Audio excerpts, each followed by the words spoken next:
शान है। मन भटकते भटकते परेशान है। मन भटकते भटकते परेशान है। अब तो केवल बचा, अब तो केवल बचा आसरा आपका। कैसे ढूंढूं मैं रघुवर आपका। रूप माया लिया जब घनी रात का। रूप माया लिया जब घनी रात का। कैसे ढूंढूं मैं रघुवर आपका। सुनता हूँ उसका जीवन सवै जाता है। सुनता हूँ उसका जीवन संवर जाता है। किसका जीवन संवरता है? सुनता हूँ उसका जीवन संवर जाता है। सुनता हूँ उसका जीवन संवर जाता है। जिस पे होती करम की नजर आपका। जिस पे होती करम की नजर आपका। रूप माया लिया जब घनी रात का। रूप माया लिया जब घनी रात का। कैसे ढूंढूं मैं रघुवर आपका। कैसे ढूंढूं मैं रघुवर आपका। रूप माया लिया जब घनी रात का। रूप माया लिया जब घनी रात का। कैसे ढूंढूं मैं रघुवर आपका। अपने चरणों से क्यों दूर रखा मुझे। हो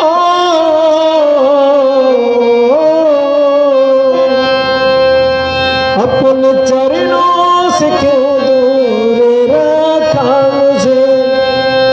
अपने चरणों से क्यों दूर रखा मुझे। अपने चरणों से क्यों दूर रखा मुझे। अपने चरणों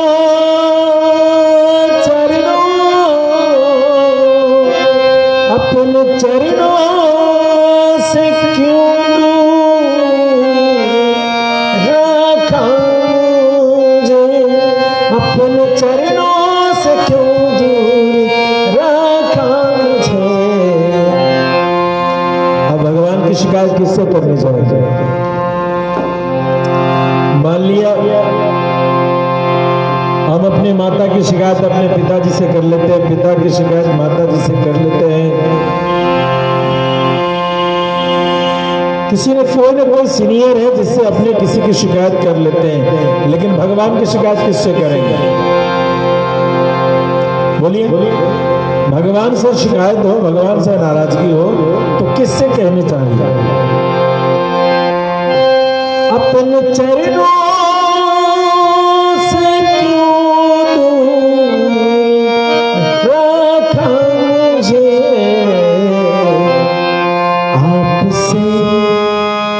आपसे ही शिकायत करूं आपका। आपसे ही शिकायत करूं आपका। रूप माया लिया जब घनी रात का। रूप माया लिया जब घनी रात का।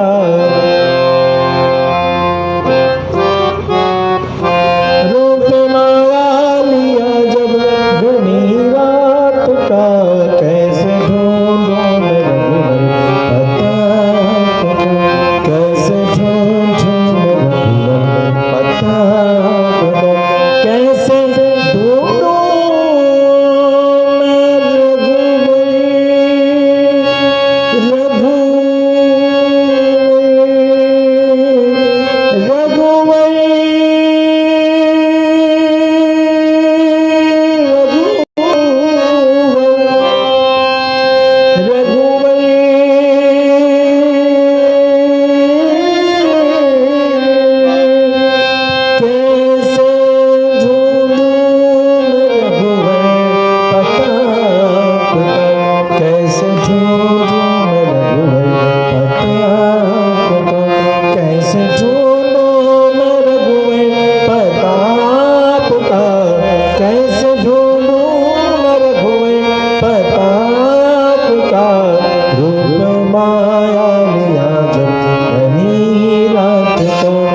कैसे ढूंढूं मैं रघुवर पता आपका,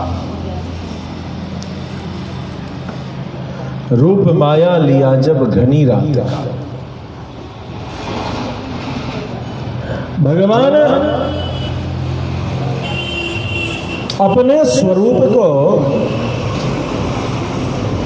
सदैव छिपाए रखते हैं, अपने कर्मों से अपनी पहचान बनाने की चेष्टा करनी चाहिए। आवाज आ रही है ठीक से?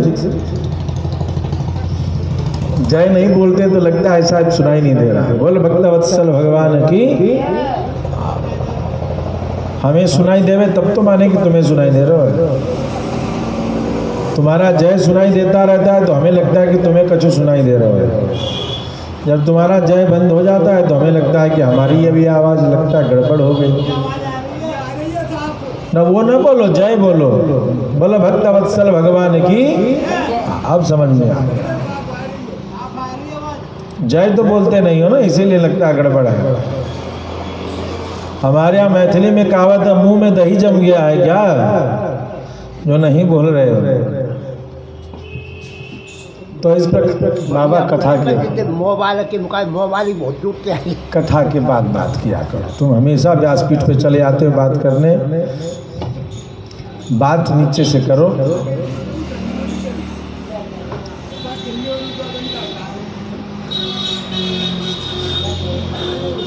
बोला भक्तवत्सल भगवान की। हाँ, 5 बजे के बाद जिसको जितना बात करना भरपेट बात करो, भरपेट।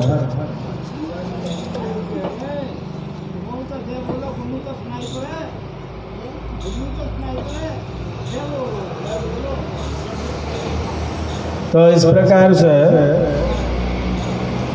कल हम लोगों ने देखा कि भगवान श्री राघवेंद्र सरकार की सेना अद्भुत रूप से अतुलनीय पराक्रम करते हुए समुद्र पर पुल का निर्माण करने के तत्पश्चात भगवान पूरी सेना के साथ पहुंच जाते हैं आपको लंका नगरी में। और लंका नगरी में पहुंच करके पड़ाव उसने दे दिया। इस पर बड़ा सुंदर एक भजन है जो प्रसिद्ध है कि राम जी की सेना चली। उसमें एक बहुत सुंदर पंक्ति है, हर हर महादेव का सेना आगे बढ़ती जाती है, आगे बढ़ती जाती है। सागर की चौड़ी छाती पर सागर सी लहराती है, सागर सी लहराती है। लंका वह नगरी की स्वयं जो अपनी मृत्यु बुलाती है, अपनी मृत्यु बुलाती है। फल राजा के दुष्कर्मों का दंड प्रजा भी पाती है, दंड प्रजा भी पाती है। रामचंद्र जी के संग लक्ष्मण कर में लेकर बाण चले, लिए विजय विश्वास हृदय में संग वीर हनुमान चले। सेना संग सुग्रीव नील नल अंगद छाती तान चले, अंगद छाती तान चले। उसे बचाए कौन कि जिसका वध करने श्री राम चले, वध करने श्री राम चले। राम जी की सेना चली, आगे रघुनाथ हैं, वीर साथ साथ हैं, एक से एक बली, श्री राम जी की सेना चली। नमः पार्वती पते हर हर महादेव, हर हर महादेव, हर हर महादेव, हर हर महादेव करते हुए राम जी की सेना उस पार जो है डेरा डाल चुकी है। भगवान श्री राघवेंद्र सरकार ने कहा, लक्ष्मण थोड़ा उस पर चला तो जाए, देखो तो सही यह नगरी है कैसे, ऊपर पर्वत से थोड़ा हम अपनी सेना को भी देखें, लंका को भी देखें, अपनी जो व्यू रचना है वो कैसी है उसे भी देखना चाहिए। व्यू रचना कहते कौन कहां बैठेगा, किसको किस क्षेत्र की जिम्मेदारी दी गई है। अलग अलग जगह पर अलग अलग रूप से सेना को रखने की व्यवस्था का नाम है व्यू रचना, जिससे कि जो सामने विपक्ष का जो विरोधी सेना है उसको यह पता नहीं चले कि जो प्रमुख सेनापति हैं, जो प्रमुख प्रधानमंत्री हैं, मंत्री हैं, ये कहां छिपे हुए हैं, या फिर वो जो राजा है उस राजा से युद्ध करते समय उसको पता ही न चले कि कब वह चारों ओर से घेर लिया जाए। इस तरीके से अलग अलग संरचना करके की जो व्यवस्था है सैनिकों की, फौजियों की, उस सैनिकों की रखने की व्यवस्था युद्ध के समय क्रमबद्ध जो स्थिति है उस क्रम की व्यवस्था का नाम व्यू है। और भगवान अपने व्यू को रचना कर चुके हैं। भगवान श्री राम लंका के वैभव को देख रहे हैं और लंका के वैभव को देखते हुए माता जानकी का उनको बारंबार स्मरण भी हो रहा है और ऊंचे ऊंचे भवन हैं, उन ऊंचे ऊंचे भवनों को देख करके कभी माता सीता के प्रति उनका दुख निकलता है और कभी लक्ष्मण जी से लंका के वैभव की बात करते हैं। देखो तो सही लंका की नगरी कैसी लग रही है। इधर शुक को अभी तक बांध लिया गया, बांधा गया था, जो शुक आया था दूत बन करके समुद्र के उस पार, अब इस पार आ गए हैं। तो भगवान श्री राम का ध्यान पड़ा, अरे वो जो गुप्तचर आया था दूत जो बंधा पड़ा है वो कहाँ है, सामने लाओ उसको। सब लोग आए और उस शुक को कहा गया कि सुनो भैया, ततो रामो महातेजा सुग्रीवम इदम ब्रवीत सुविभक्तानि सैन्यानि शुक एष विमुच्यताम्, कि हमने अपनी सेनाओं को सुंदर रूप से सजा लिया है, अब इस शुक को छोड़ दिया जाए। यानी कि वह रावण जो कहता था कि हम किसी देवता, किसी गंधर्व, किसी यक्ष, किसी ऋषि, किसी को हम नहीं जानते हैं, उस रावण से लड़ते समय भगवान श्री राम ने कहा इसको सारा व्यूह रचना दिखा दो।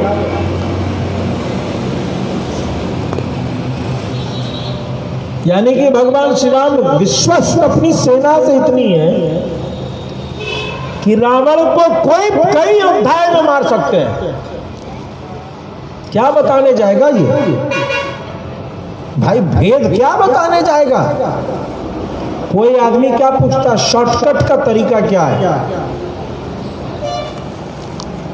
यही तो चर्चा होती है।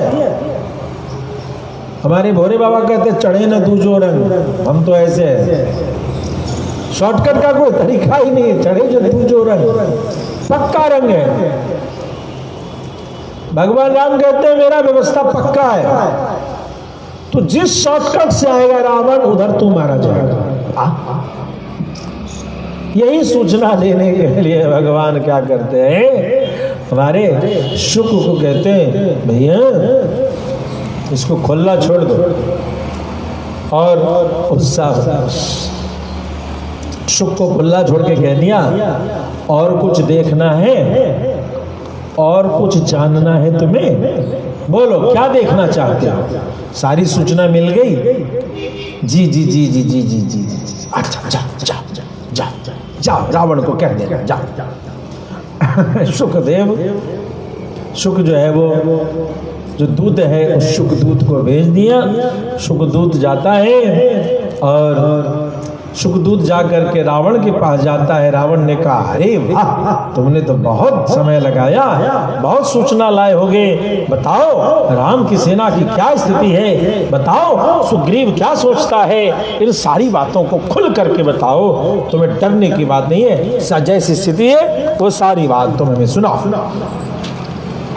शुक का चेहरा उतरा हुआ है, उदास है, और उदास होने के कारण शुक ने कहा कि सुनो हे राजन,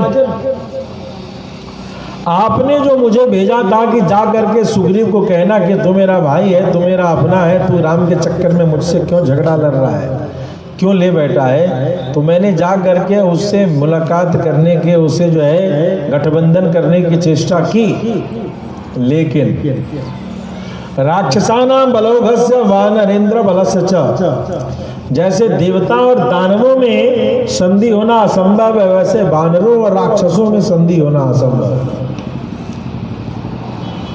प्रेम से भक्तवत्सल भगवान की आपने कहावत सुना होगा, चोर चोर मौसेरे भाई, चोर चोर मौसेरे भाई है ना, चोर चोर भाई भाई है। इसका परिणाम ये है कि यह जो चोर चोर है उसकी कोई नीति नहीं है, स्वार्थ की नीति है, कहीं से भी आ जाए, बस इतनी ही नीति है कि कहीं से भी आ जाए साहब। चोर चोर मौसेरे भाई। लेकिन भला अधर्म और धर्म की भी कोई समझौता हो सकती है कि कोई धर्मात्मा से कहे कि थोड़ा सा मेरा अधर्म होने दो, और धर्मात्मा कहे हो ठीक है चलेगा। जिस तरीके से धर्म में अधर्म का मेल कैसा है, तो जैसे कि दूध है और दूध में खटास है, दूध में क्या है, खटास है। आपके पास दूध है, आप उसमें खटास डाल दो, सिरका डाल दो, मेल होगा कि दूध फट जाएगा? क्या होगा? दूध फट जाए। ठीक इसी प्रकार से धर्म में अधर्म का मेल होते ही धर्म फट जाता है। धर्म बता देता है मुझ में कुछ और मिलाया गया है, तो ऐसा मेल से बचना चाहिए। भगवान कहते हैं कि किसी भी प्रकार के मेल की चिंता मत करो। ये दूत कहते हैं, शुकदूत, कि उनकी सेना से तुम्हारी सेना का मेल कदापि संभव नहीं है, इसलिए ऐसी चेष्टा मत करो। तो क्या करना चाहिए? तो जब तक ये जो बंदर हैं, बानरी सेना है, जब तक ये चारदीवारी पर कूद करके लंका नगरी में घुस नहीं जाते हैं, तब तक मेरी बात सुनिए। आप दो में से एक काम कीजिए। सीताम तस्मै प्रयच्छासु युद्धम वापि प्रदीयता। या तो आप सीता को लौटा दीजिए, और यदि आप ये सोच रहे हैं कि युद्ध नहीं होगा और राम डर के चला जाएगा, तो आप भ्रमित हैं। युद्ध की तैयारी कीजिए, या तो सीता को छोड़ दीजिए और या तो युद्ध की तैयारी कीजिए। दो में से एक ही विकल्प है। इतना सुनने के बाद वो कहता है कि देवता गंधर्व ये सारे मिल भी जाएं, फिर भी मैं रावण सीता को नहीं लौटाऊंगा।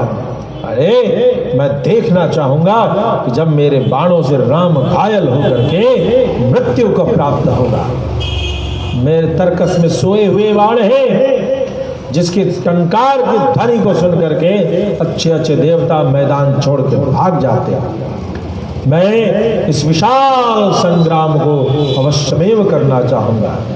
यदि इस महासमुद्र में, इस युद्ध रूपी समुद्र में जो कोई भी आना चाहेगा उन सबको मैं डुबा करके वध कर दूंगा।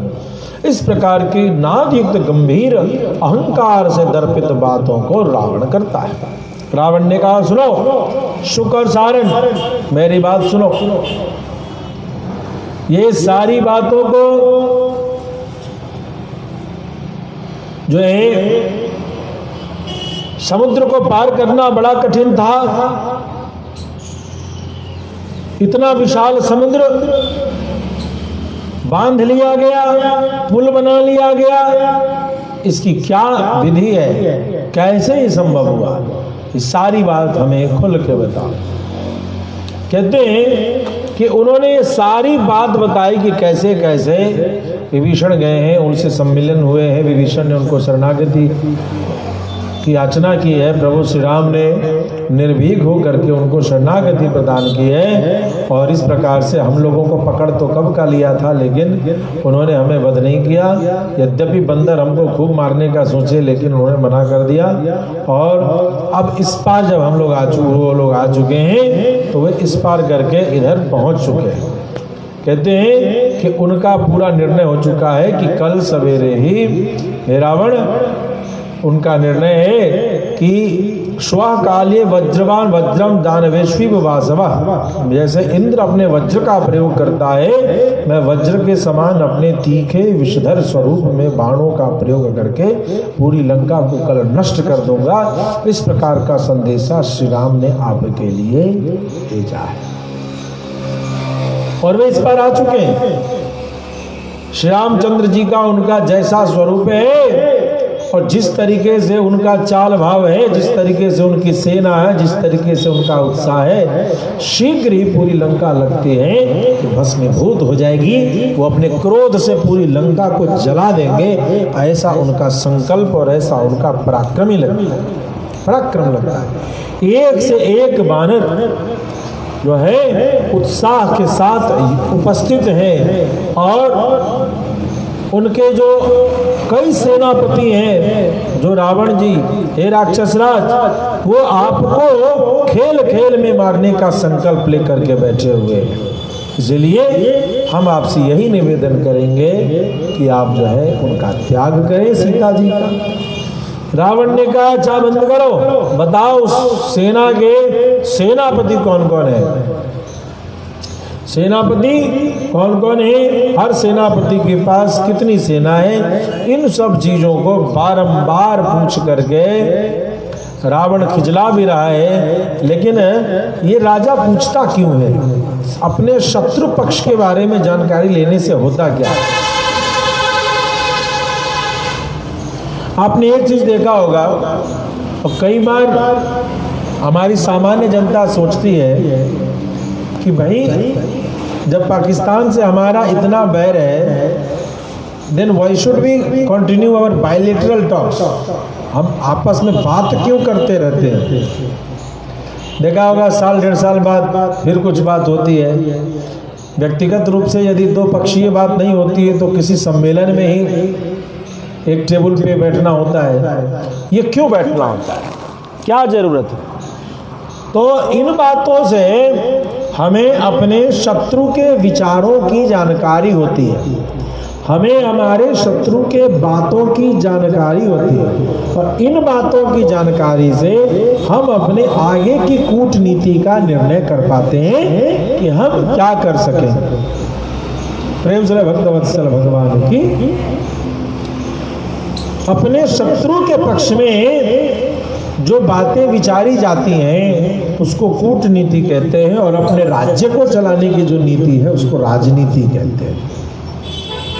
जो शत्रुओं से भेद को प्राप्त करना, शत्रुओं से भी अपने मन की बात कराना, मित्रों से भी अपने मन की बात कराना, इन सब चीज़ों की जो प्लानिंग है या वो जो रूपरेखा बनाई जाती है, इन सब चीज़ों की चर्चा को ही कूटनीति के अंतर्गत देखने सुनने को मिलता है। प्रेम से भक्तवत्सल भगवान की। तो इस बीच में बारंबार शुक सारण जो है सो शत्रु के बल की महिमा को इस प्रकार से बता रहा है कि जैसे कि प्रभु श्री राम के आगे रावण छोटा पड़ रहा है और वो हार जाएंगे। इस तरीके से महिमा मंडित करते हुए बातों को सुनते हुए रावण को बड़ा क्रोध आता। अरे तुम सभी जानते हो कि राजा के बोली में ही दंड और कृपा छिपा हुआ है। राजा तुरंत बोलेगा तो कृपा और तुरंत बोलेगा तो दंड। इतना जानने के पश्चात भी तुम जो हो हमारे शत्रु का बखान हमारी सभा में इस रूप से कर रहे हो जैसे कि तुम शत्रु से बहुत प्रभावित हो। बहुत फटकारता है शुक और सारंग। चलो हटो यहां से, दूर हो जाओ मेरे नजरों से।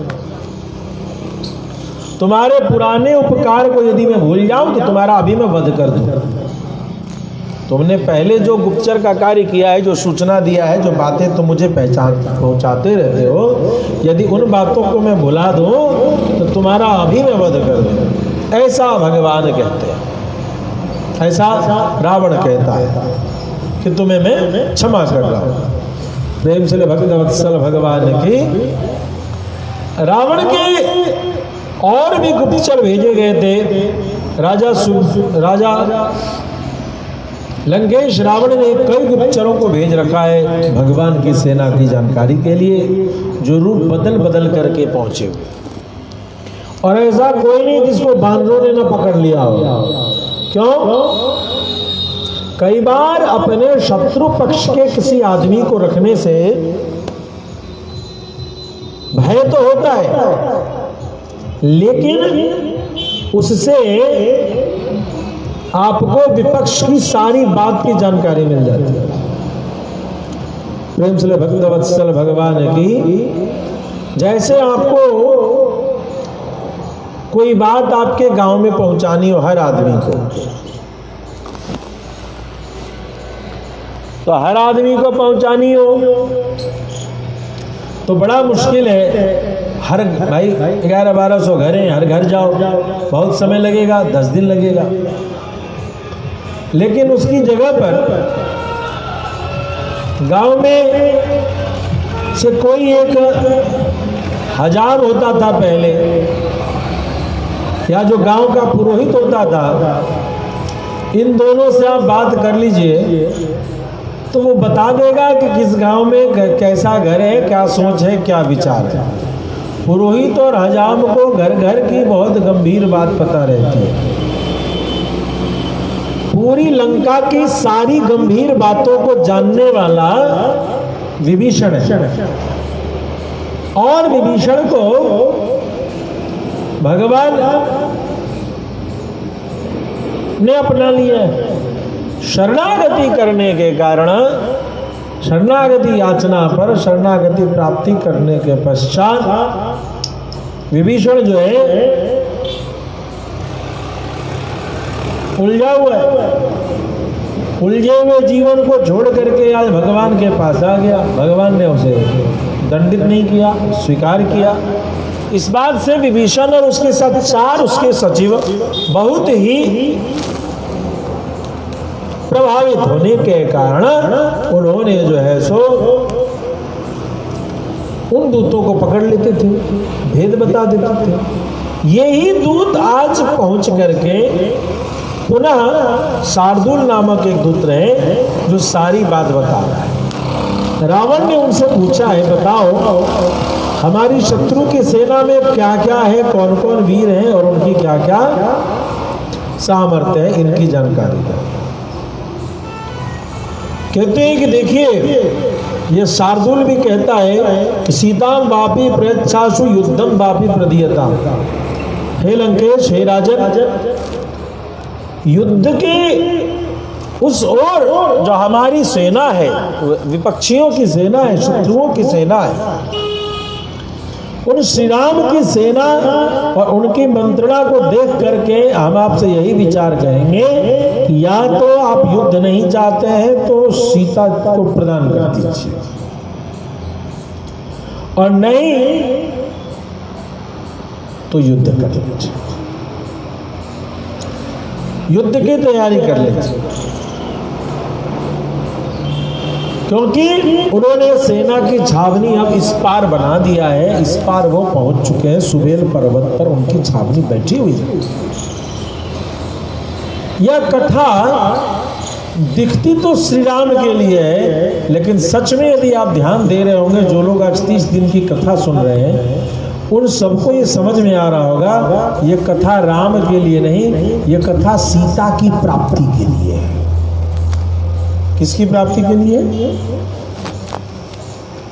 सीता माता सीता की प्राप्ति के लिए भगवान श्री राम ने जो उपक्रम किए, ये वो कथा है।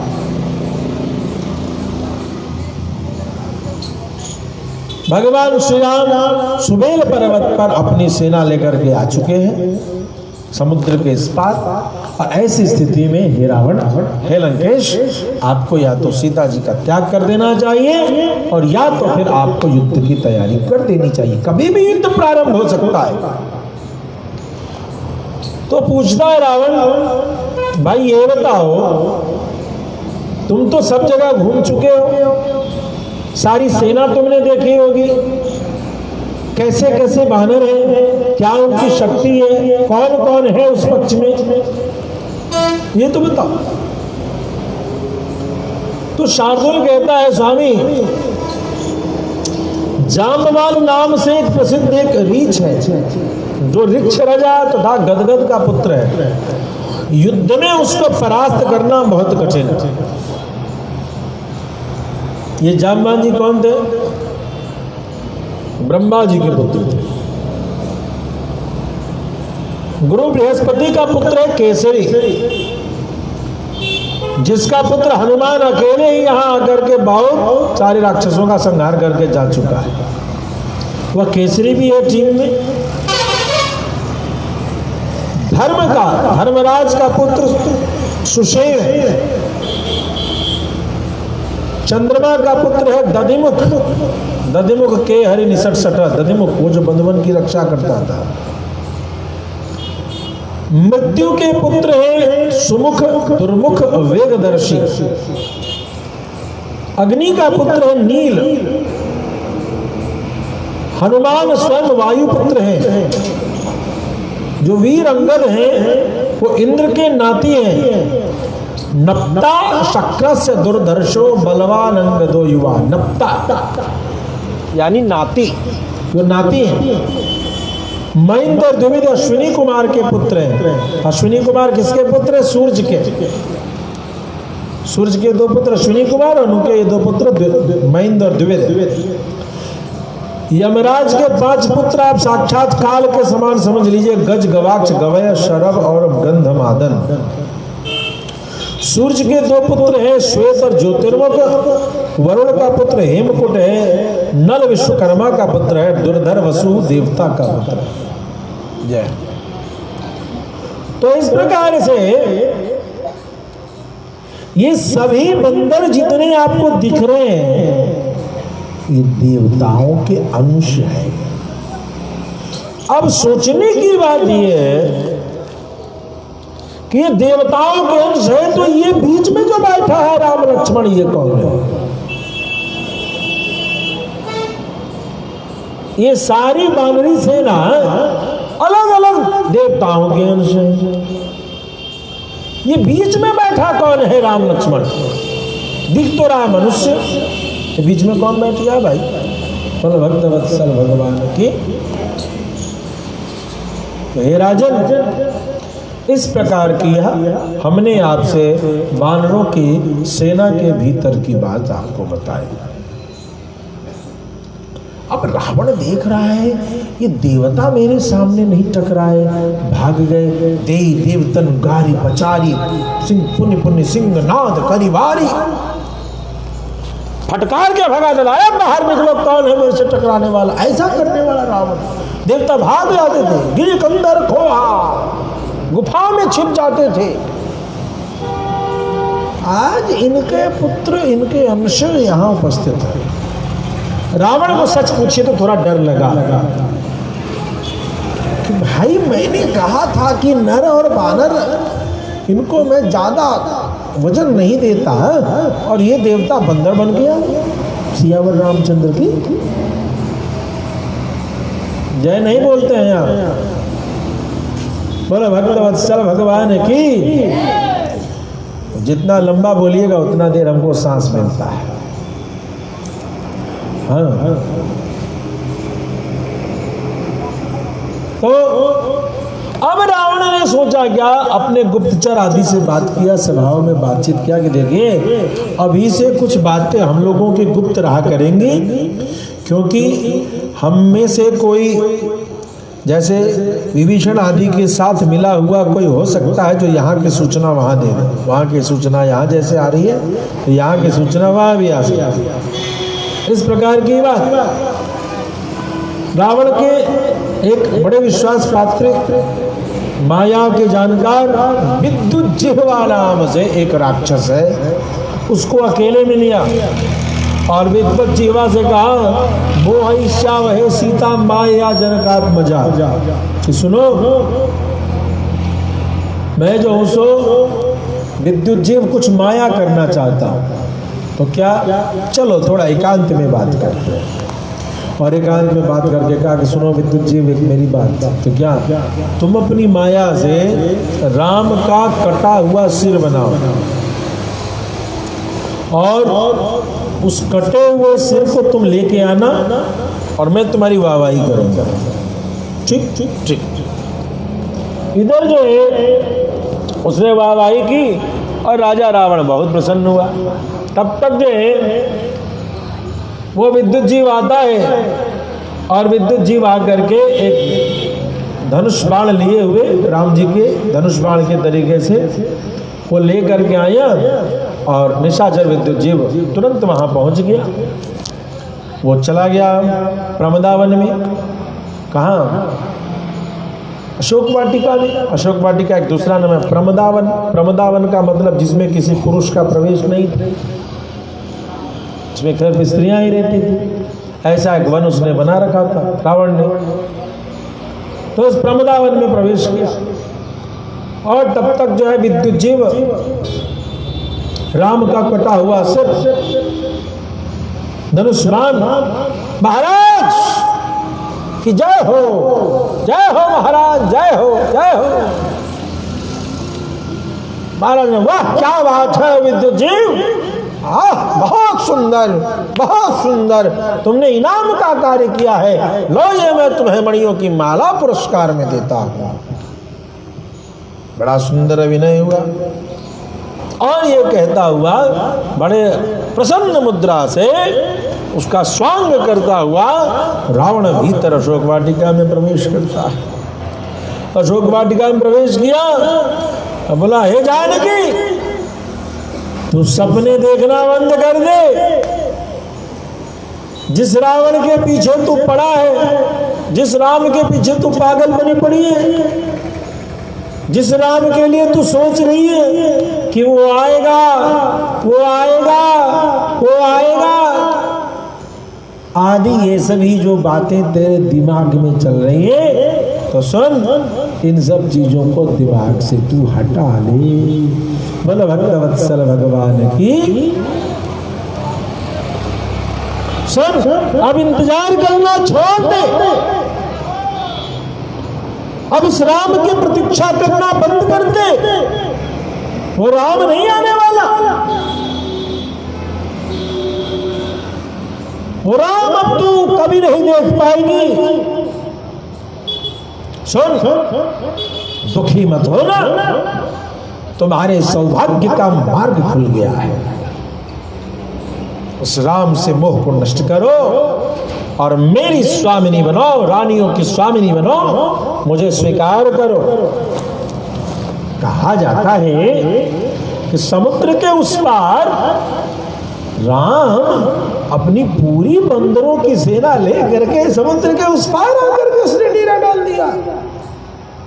अब उस राम को क्या पता कि मेरे गुप्तचर हर जगह। जैसे ही हमें सूचना मिली, हमारी सेना के विशेष सेनापतियों ने विचार किया कि शत्रु उस पार आ चुका है, और व्यर्थ का डेरा डाले रहेगा। समुद्र तो उससे पार होने से रहा, अब एक चपल बंदर उस पार से इस पार आ गया तो क्या सारी सेना आ जाएगी? तुम्हें सोचो, वो राम इसी योग्य है। थका हारा पूरी सेना लेकर के राम लेटा हुआ था, उस पर व्यर्थ आकर के समुद्र को भी पीड़ा दे रहा था। मैंने अपने कुछ राक्षसों को भेज दिया और उन राक्षसों ने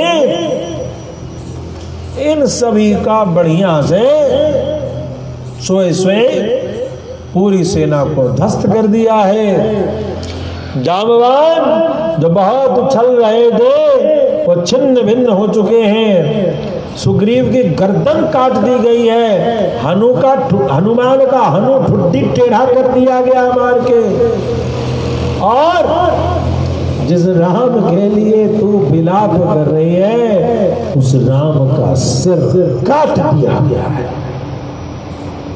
राम मर चुका है, ये सारे मरे जा चुके हैं। सुनो, इस तरीके की स्थिति है, तुम जो है निश्चिंत हो जाओ और बाकी बची सेना, कोई भाग पड़ी, कोई समुद्र में डूब के मर गया, और बंदर ही तो है जंगल में कूद के इधर उधर भाग गए। सच तो ये कि तुम्हारा वो पति मर गया, वो वनवासी मर गया, अब क्या उसके पीछे पड़ी हो।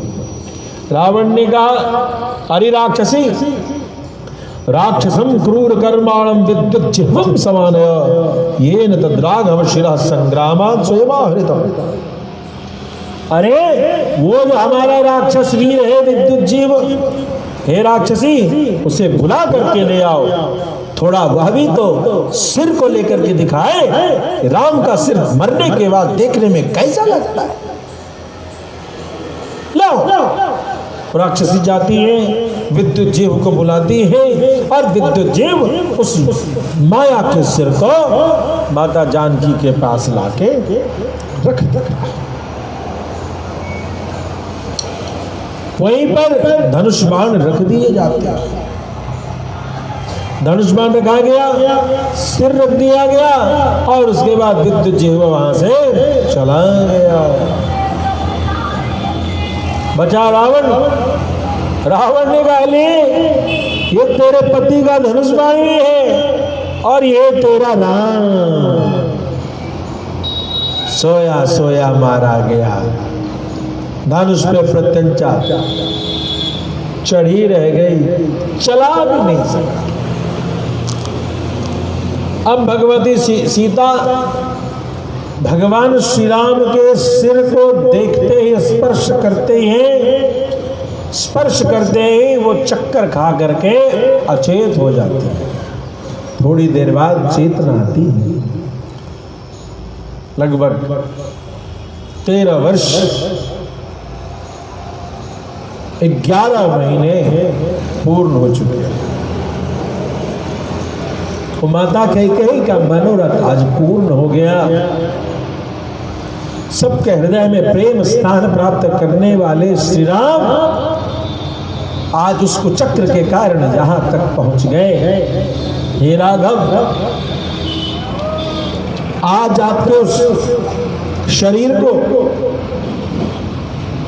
जो एक से एक अंग राग से सुसज्जित हुआ करते थे, दिव्य आभूषणों से सुसज्जित हुआ करते थे, आज वो शरीर समरांगण में जंगली जीव जंतु नोच नोच के खा रहे होंगे। क्या इक्ष्वाकु वंश के वीर के शरीर की यही दुर्गति होनी है? और इस तरीके से बार बार विलाप करते। किम्बाम न प्रेक्षसे राजन किम्बा न प्रतिभाषसे बालाम बालेन संप्राप्ताम भार्या माम सहचारिणी।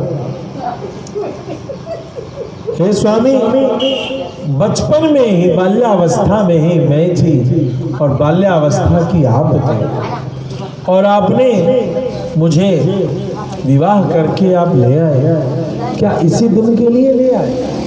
क्या मैं इसी को देखने की पात्र हूं? आज अब अयोध्या से निकले तो हम 3 थे, लेकिन आज विधाता ने ऐसा विधान बना दिया कि अब अयोध्या सिर्फ 1 लौटेगा। अब अयोध्या लक्ष्मण लौटेंगे, मेरा प्राण तो इनके विरह में चला ही जाएगा। यह बार बार कहती है, विलाप करती है, और विलाप करते करते रावण की और कहती है माता जानकी, हे रावण मुझे ले चलो, मेरे प्रभु के पास ले चलो, जहां उनका सिर है वहां मेरा सिर हो। शीर्षा में शिरश्चास्य कायम कायेन योजय, रावणान अनुगमिष्यामि गतिम भर्तर महात्मनः। मुझे पति से मिला दो, बड़ा उत्तम कार्य होगा। मेरे सिर से पति के सिर को, मेरे शरीर से उनके शरीर का संयोग कर दो, और इस प्रकार मैं पति की गति का अनुसरण करूंगी। मैं सती हो जाना चाहती हूँ। रावण मुझ पर ये उपकार कर दो, यह बड़ा कल्याणकारी कार्य होगा। कितना तो कर विलाप करती है।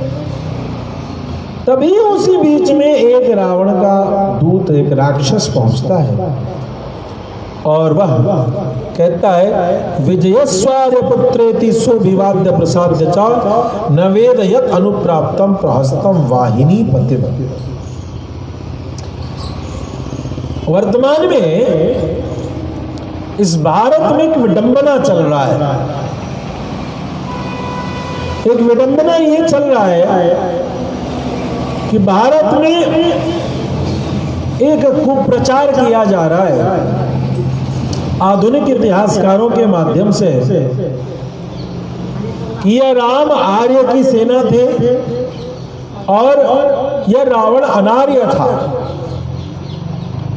यानी ये बाहर से आए जो लोग हैं, जो आधुनिक इतिहास कहता है कि जर्मनी के क्षेत्र से आए हुए लोग आर्य कहलाए, ऐसा आधुनिक इतिहासकार लिखते हैं।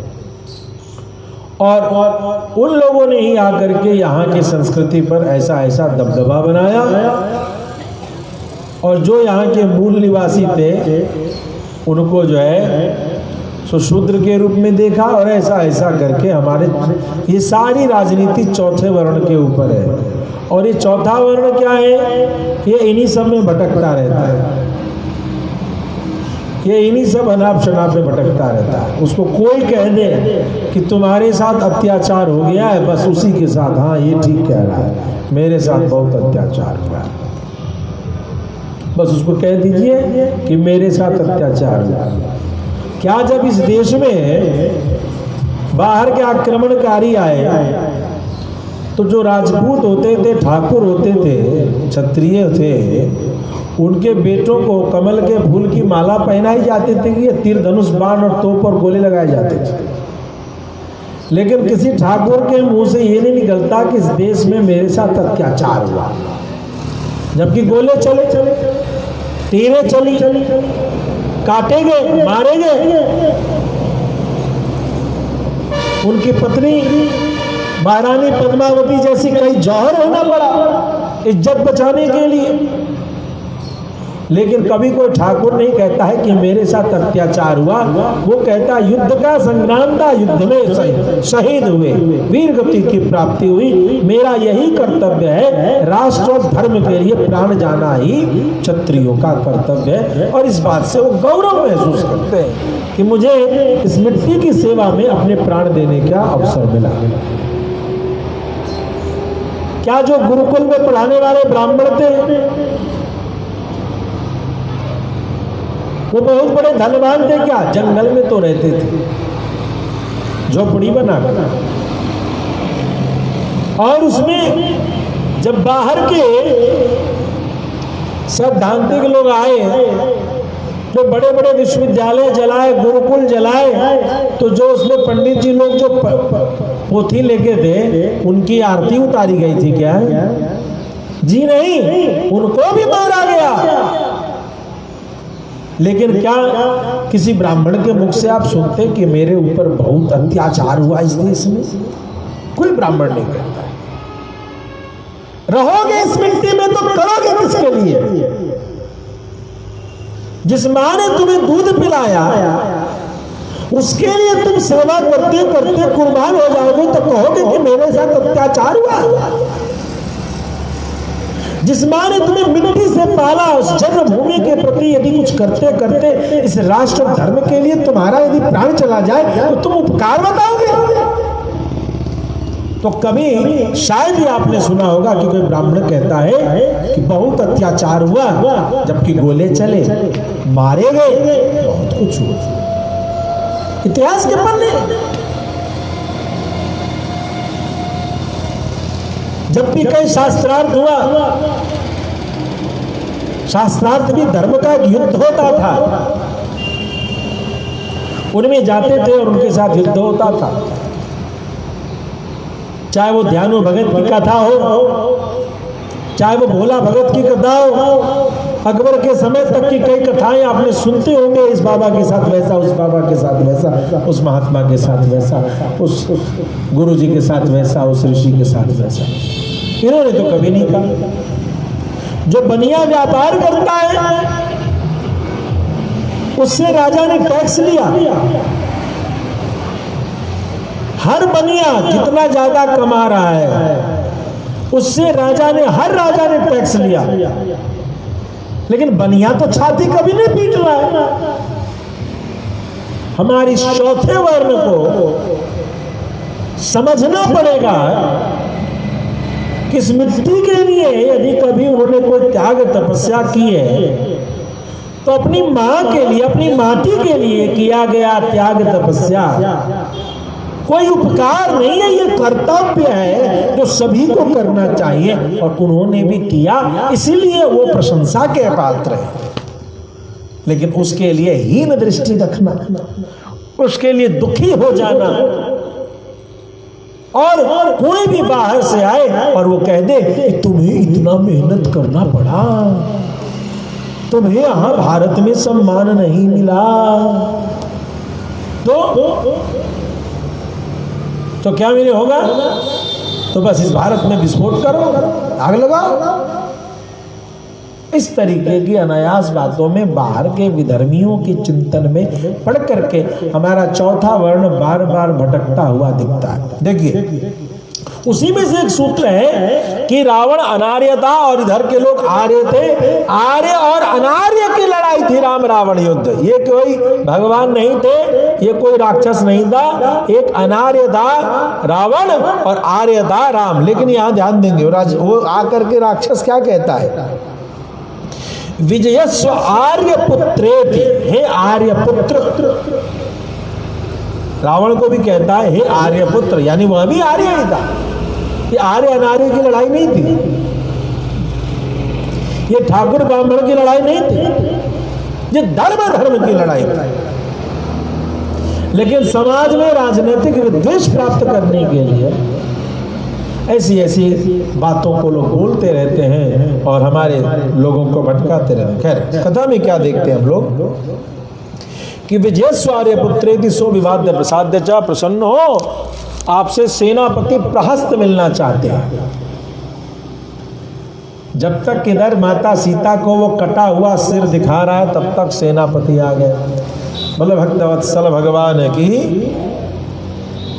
सेनापति प्रहस्त पधार चुके हैं महाराज, वो आपसे शीघ्र मिलना चाहते हैं।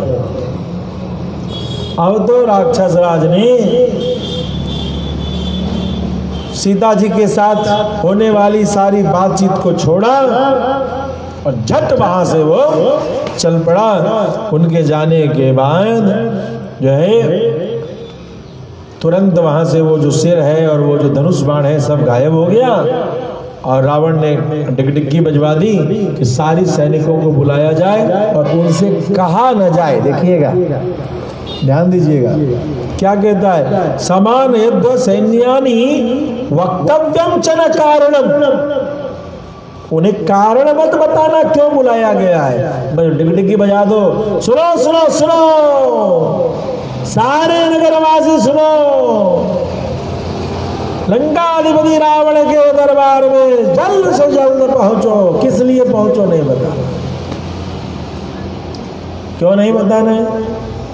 सोचिए, क्योंकि यदि बताया जाएगा कि राम से लड़ाई होने वाला है तो राम के दूत ने ऐसी लीला कर दी है कि राम से लड़ने के लिए सारे सैनिक भाग न जाए, विस्फोट न हो जाए, विद्रोह न हो जाए, इसलिए बताना ही नहीं है कि क्या काम।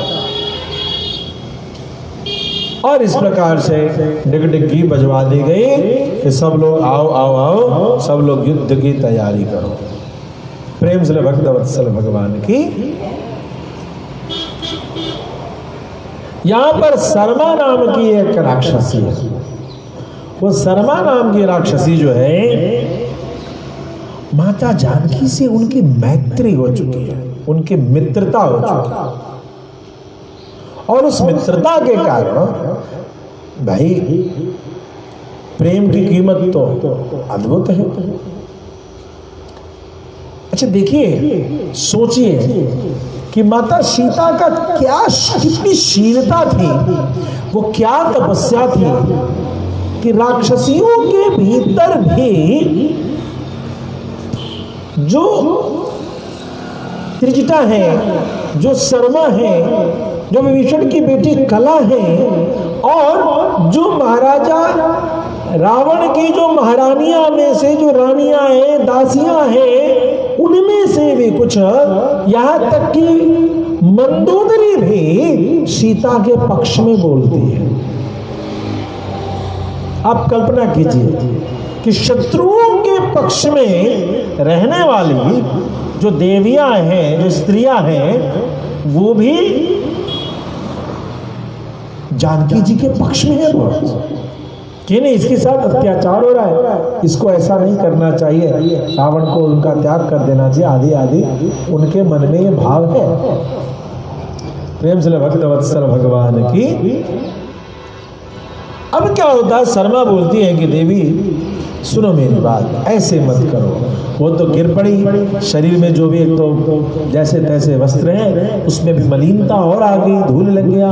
उठाया, उठो उठो मैथिली, उठो आप, हे मैथिली उठो। सुनो, मैं आई हूं,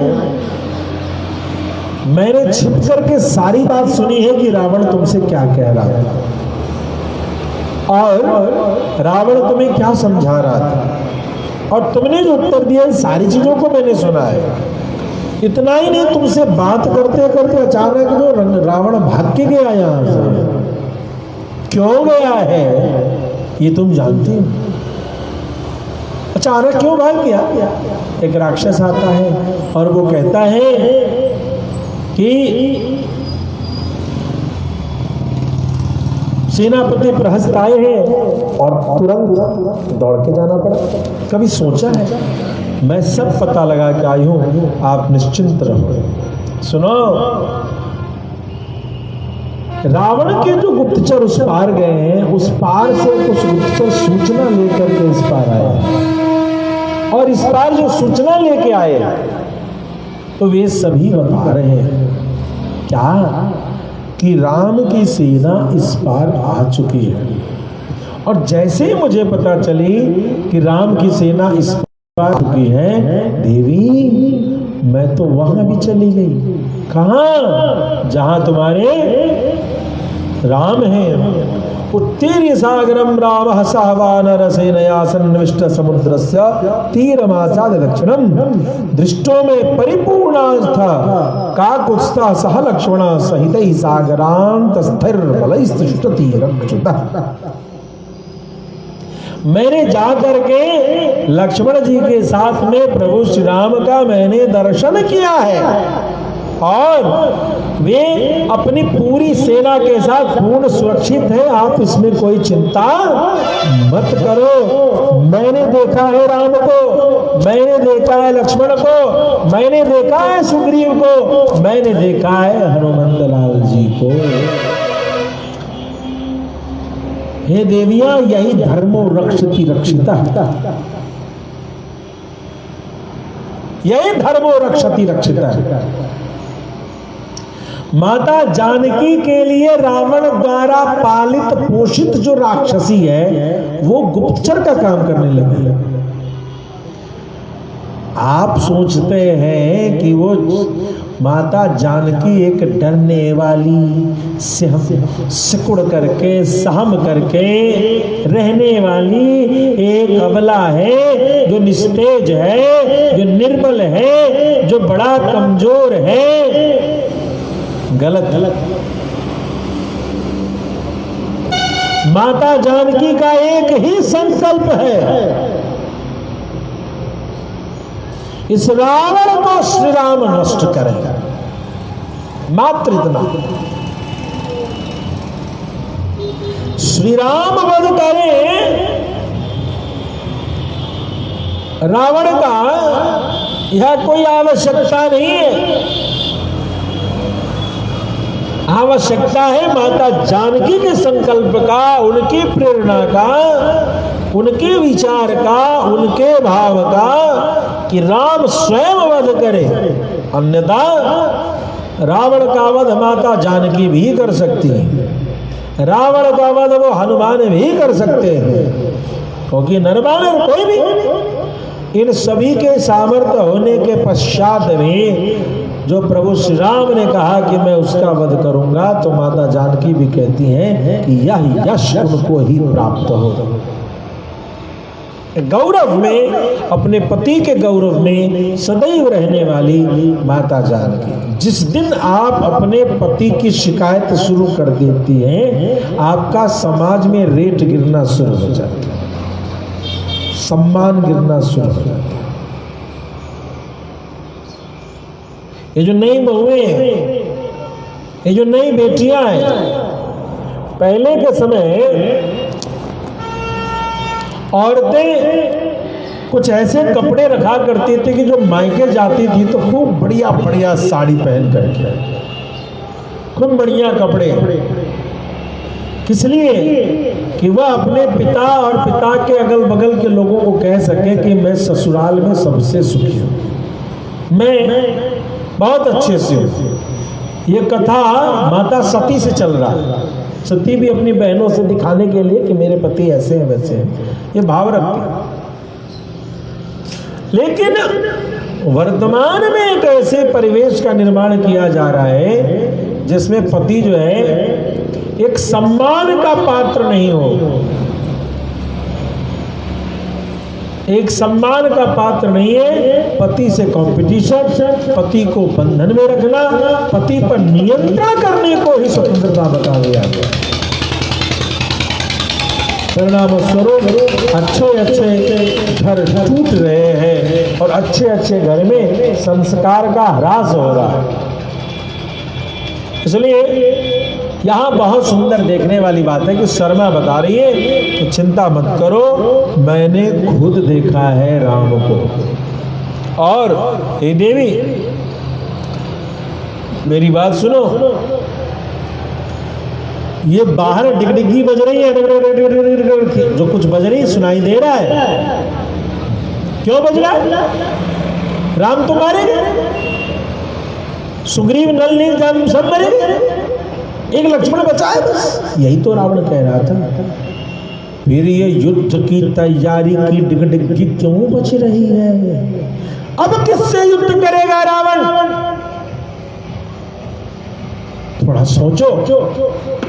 और यदि तुम कहो तो मैं इन सब की जानकारी लेकर के आती हूँ कि यहाँ घटना क्या घटने वाली है और क्या क्या बातें हैं। अरे देवी तुम निश्चिंत रहो, राम की सेना इस बार आ चुकी है और राम अजय है। यह जो तुम बार बार घंटों की आवाज सुन रही हो, घोड़ों की आवाज सुन रही हो, रथ के दौड़ने की आवाज सुन रही हो, यह कोई लंका में उत्सव नहीं होने वाला है। ये सारी सेना इकट्ठी हो रही है क्योंकि कुछ ही समय में न जाने कब युद्ध प्रारंभ हो जाए और उसकी तैयारी चल रही है। हे देवी धीरज रखो, मैं तो तुम्हारी मित्र हूं, तुम्हारी सहेली हूं। आगतस्य हि रामस्य क्षिप्रम अंकागताम सतीम अहम रक्षामि सिद्धार्था त्वाम शत्रौ विनिपातते। अरे देवी, मैं यही प्रार्थना करते हूँ कि जल्द ही श्री राम विजय प्राप्त करके तुम्हें अपने गोद में बैठाएं और उस स्वरूप का मैं दर्शन कर सकूं। तुम सकुशल जो है यहाँ से अयोध्या जाओ, यही हम सभी चेष्टा करते हैं। और इस तरीके से बारंबार माता जानकी को ढाढ़स बंधाते हैं। प्रेम से भक्त वत्सल भगवान की श्री जानकी जी कहती हैं, देवी शर्मा बहन, क्या तुम मुझे बता सकती हो रावण के मंत्री क्या सोच रहे हैं, क्या कर रहे हैं? सच सच मुझे बताओ कि उसके दिमाग में क्या चल रहा है, वो क्या निर्णय कर रहा है। यदि कुछ निश्चय है तो वह मुझे बताओ। इस प्रकार से वो जाती है शर्मा, और शर्मा उस सभा में होने वाली मीटिंग को देख करके सुन के चली आती है। सारी बात वह अब सारी बात माता जानकी को बता रही है कि सुनो देवी, यद्यपि रावण की माता और उसके नाना ने बारंबार रावण को मना किया है। रावण की माता ने कहा है कि बेटा, अपने इस जिद के लिए तुम लंका को क्यों परेशान करोगे? उस जानकी का त्याग कर दो, उस जानकी को सम्मान पूर्वक लौटा दो, यह शोभा नहीं देगा।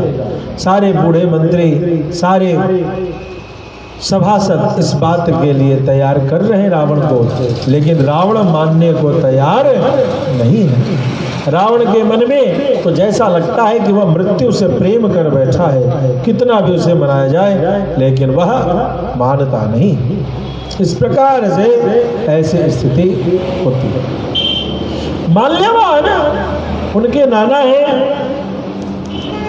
और माल्यवान कहते हैं, हे रावण मेरी बात सुनो, अपने से अधिक या अपने से समान शक्ति वाले शत्रु का कभी भी अपमान नहीं करना चाहिए। यदि स्वयं इस शक्ति में बढ़ा चढ़ा हो और लगे कि शत्रु पर विजय प्राप्त कर सकते हैं तो ही युद्ध ठानना चाहिए। वर्तमान परिस्थिति को देख करके राम निर्बल नहीं दिखते कि तुम उनसे युद्ध करो और विजय की प्राप्ति करो। इसलिए मेरा विचार ये रहेगा कि राम के बल, राम की सेना की रचना और उसमें अंतर जो संबंध है एक दूसरे के प्रति, जो बल आदि से, युक्ति आदि से जो बंधन बना हुआ है। चूंकि हमारे दूत भी बार बार आके एक ही बात कहते हैं कि वहां किसी से यह पूछना बहुत मुश्किल है कि तुम्हारा नाम क्या है और तुम कहां से आए हो। कल्पना कीजिए, क्या नाम है और कहां से आए हो? तो सभी कह रहे हैं क्या भैया मुझसे क्या मतलब है, हम राम के दास हैं। एक परिचय राम के दास, एक काम राम का काम, एक धाम राम के चरण। यही जवाब मिल रहा है। तुम कौन हो, कहाँ रहते हो, क्या करते हो? हम राम के आश्रित रहते हैं, हमारा नाम रामदूत है, राम सेवक है, रामदास है। क्या काम है? तो राम के काम को करना ही हमारा काम है। इतनी ही जानकारी कोई बंदर दे रहा है, इससे ज्यादा कोई बंदर कुछ नहीं जानकारी दे रहा है, कोई जानकारी नहीं दे रहा है। बल भक्तवत्सल भगवान की इस प्रकार की स्थिति होती। तो कहते हैं कि इधर भगवान श्री राम ने रणभेरी की आवाज कर दिया है और इधर माल्यवान समझा रहे कि उनसे युद्ध मत करो। और बहुत सुंदर बात कहता है जो हम लोगों को ध्यान देना चाहिए। धर्मो वै ग्रसते धर्मं यदा कृतमभूद्युगम् अधर्मो ग्रसते धर्मं यदा तिष्य प्रवर्तते। सतयुग में धर्म बलवान होता है, वो अधर्म को ग्रस लेता है, और कलयुग में अधर्म बलवान होता है, वो धर्म को ग्रस लेता है। प्रेम से भक्त वत्सल भगवान की देखिए अधर्म कितना बलवान है।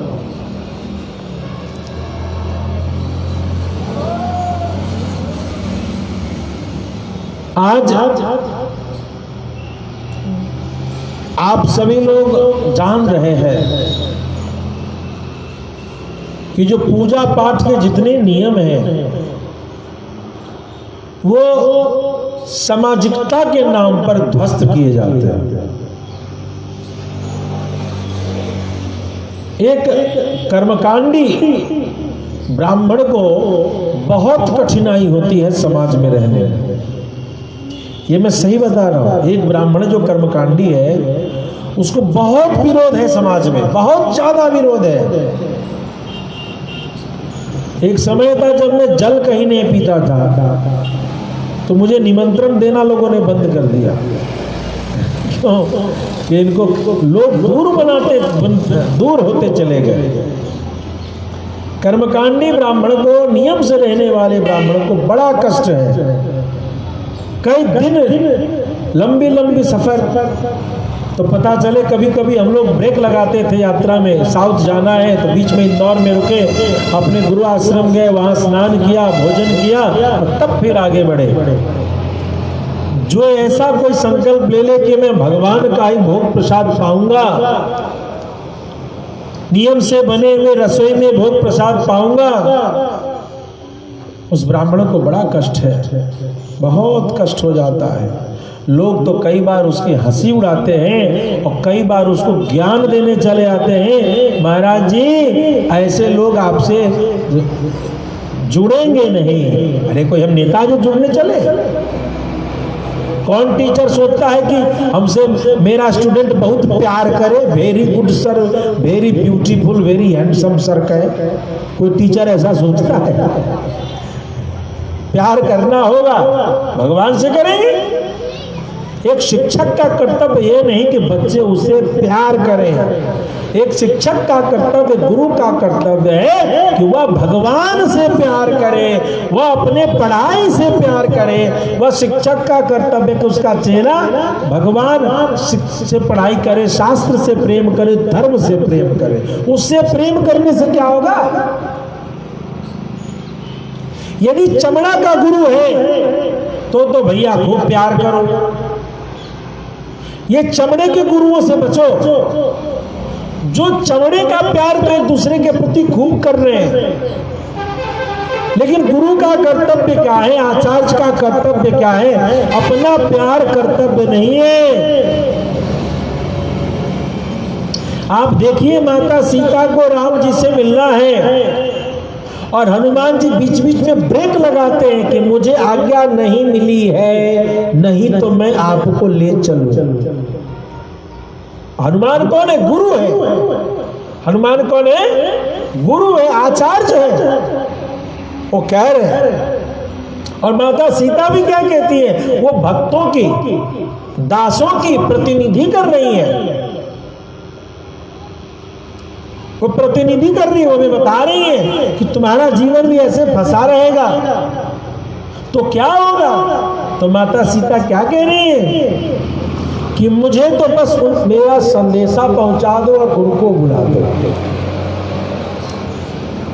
एक गुरु, एक आचार्य प्रेम को भगवान से बनाने की बात करता है। और ये जो खुद से प्यार के चक्कर में पड़े हो ना तुम लोग, कि कोई ऐसे बाबा जी मिले जो हमसे खूब प्यार करें, वो बाद में भगवान बन जाते हैं।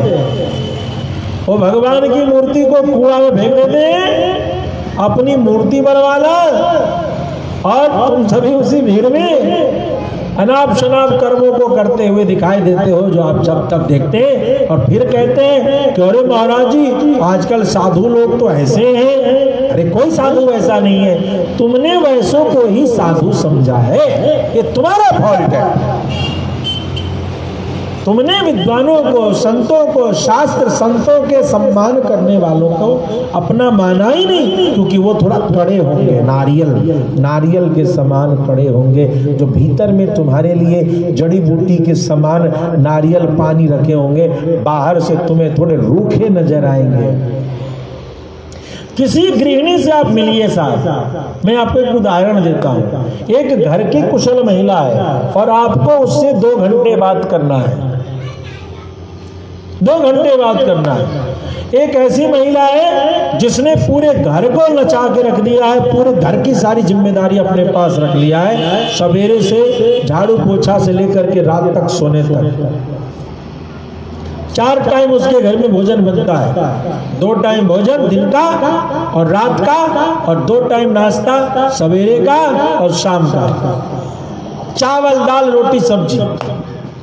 वो बात कर पाएगी आपसे? नहीं बात कर पाएगी। ये तो गप के चक्कर में सवेरे का नाश्ता हो गया कुत्ता वाला बिस्किट और चाय। कुत्ते वाला बिस्किट, कुत्ता भी बड़े प्यार से उसको खाता है, वो ब्रेड, वो कुरकुरे। तब औरतों को नहीं तो सवेरे यदि 2 रोटी और भाजी बनाना हो, और फिर दिन में चावल दाल भाजी बनाना हो, और फिर शाम को हलवा बनाना हो, और फिर रात में भोजन बनाना हो, उसको फुर्सत नहीं मिलेगी। 2 घंटा वो बात नहीं करेगी, वो पागल हो जाएगी। वहीं पर जिसको गृहस्थी से प्यार नहीं है, फैशन से प्यार है, वो वैसे फैशनेबल औरतों को देखिएगा, अपने बच्चे को अपने पर्स से 10-10 रुपया दे करके, बेटा मेरा बेटा तो कुरकुरे ही खाता है, खिलाया वही तो खाएगा क्या सत्यानाथ जी? बच्चे को मैदा के पराठे बना के, नमकीन बना के कभी खिलाया नहीं तुमने? खुरमा बना के खिलाया नहीं कभी तुमने?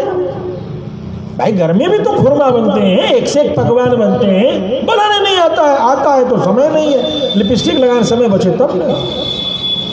तो जिस तरीके से एक कुशल घर, समय बचेगा तो ऊन कांटा लेकर के बैठ जाएगी। कुशल गृहिणी से बात करने के लिए आपको समय की अनुपलब्धता दिखाई देगी।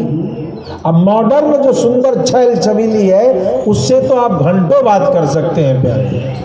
एक वैश्या से आप रोज 2 घंटे बात कर सकते, 4 घंटे बात कर सकते हैं, उसको कोई जिम्मेदारी नहीं है, उसको 1-2 घंटे की सेवा देनी है, और दिन भर की उसकी कमाई है, उसको न कोई शील है, न कोई आचरण है, न मर्यादा है, न कोई ऊपर नीचे है।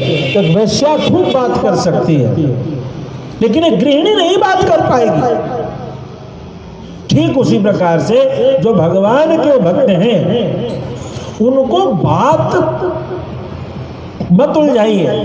यदि कोई पुजारी है बेचारा, उसी में सेवा में इतना, पता है भगवान की पांचकालिक उपासना है, फूल तोड़ा जाएगा, भगवान का झाड़ू पोछा, भगवान का स्नान, भगवान का अभिषेक, भगवान का सवेरे का बाल भोग मक्खन मिश्री, फिर दिन का राजभोग लगना, फिर सुलाना, फिर 12 बजे के लगभग में सुला देना, फिर 3-4 बजे जगाना, फिर एक बार आरती होगी, आरती होकर के भगवान को जगाया जाएगा, थोड़ा कदली फल आदि का भोग लगाया जाएगा, फिर श्रृंगार आरती 7-8 बजे का, फिर 7-8 बजे का श्रृंगार आरती करने के बाद राजभोग लगना, सायंकालीन जो बेयारू है वो भोग लगना, उस भोग लगने के बाद फिर एक बार आरती होगी रात्रि में शयन की।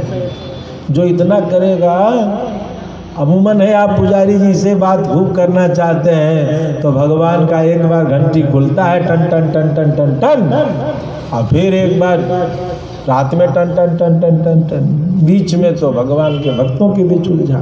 इसीलिए अपने विशेष रूप से ध्यान दें कि हमें अपने धर्म की रक्षा करने के लिए ऐसे शुद्ध सनातन ग्रंथों के शरण में जाना चाहिए। शुद्ध सनातन ग्रंथों की ओर भी जरूर जाइए। प्रेम से भक्तवत्सल भगवान की जय। ना बोलने वाले बोल दीजिए। अधर्मो कसते धर्मम, ये जय बोलने से अधर्म दूर भागता है, निद्रा दूर भागती है, आलस दूर भागता है। और जो जय नहीं बोलता है उसमें निद्रा देवी तुरंत सवार हो जाती है और उसको आधा कथा ऊपर से पार कर जाता है। कलयुग में धर्म को अधर्म ने घेर लिया है। पहले जब ब्राह्मण भोजन होता था तो कम होता था, 5, 11, 21 ब्राह्मण भोजन हुआ, घर की औरतों ने बनाया और हो गया।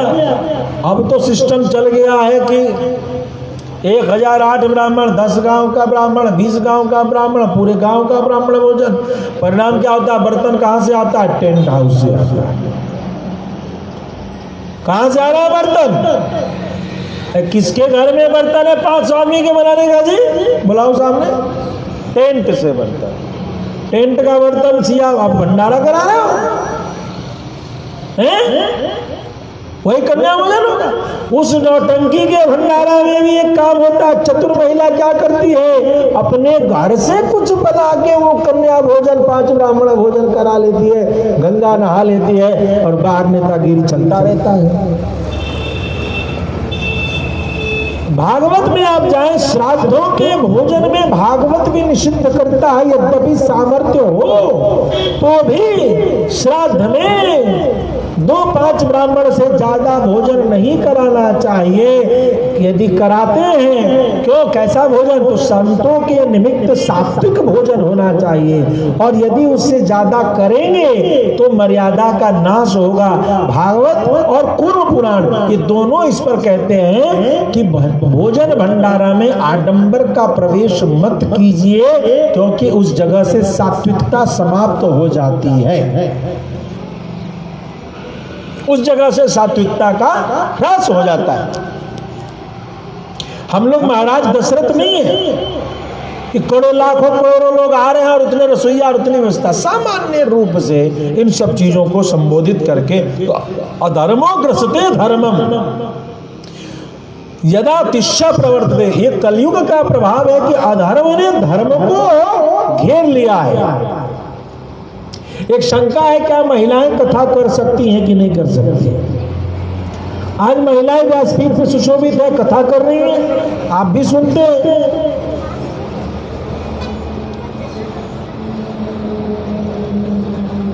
महिलाओं के लिए निषिद्ध का अवस्था का समस्या क्या है, पीड़ा क्या है?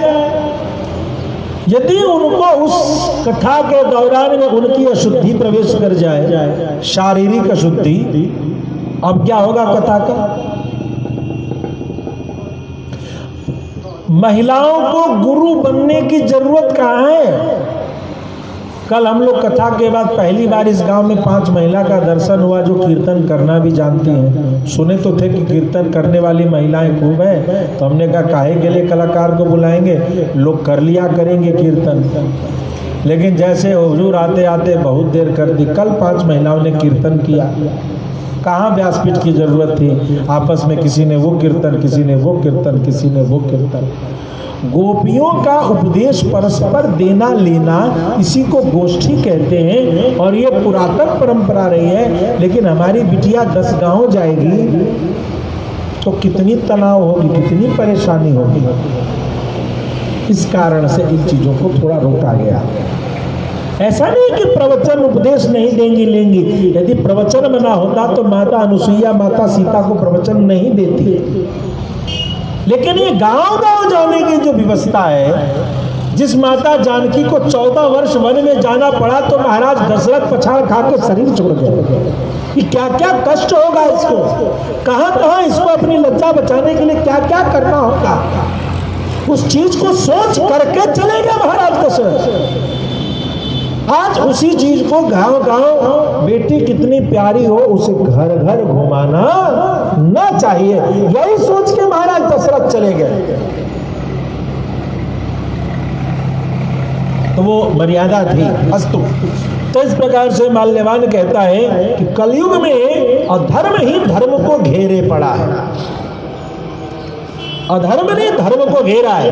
ये जितने बड़े बड़े बाबा हैं जटाजूटधारी, ये सारे खुले मंच पे जो गृहस्थ ब्राह्मण हैं उसके दक्षिणा का विरोध करते हैं और अपने गांव मठों में लाखों का भंडारा करवाते हैं। सियावर रामचंद्र की जय। गृहस्थ ब्राह्मण को दक्षिणा मत दो और बाबा क्या लाखों का भंडारा कराओ। ये क्या हो रहा है?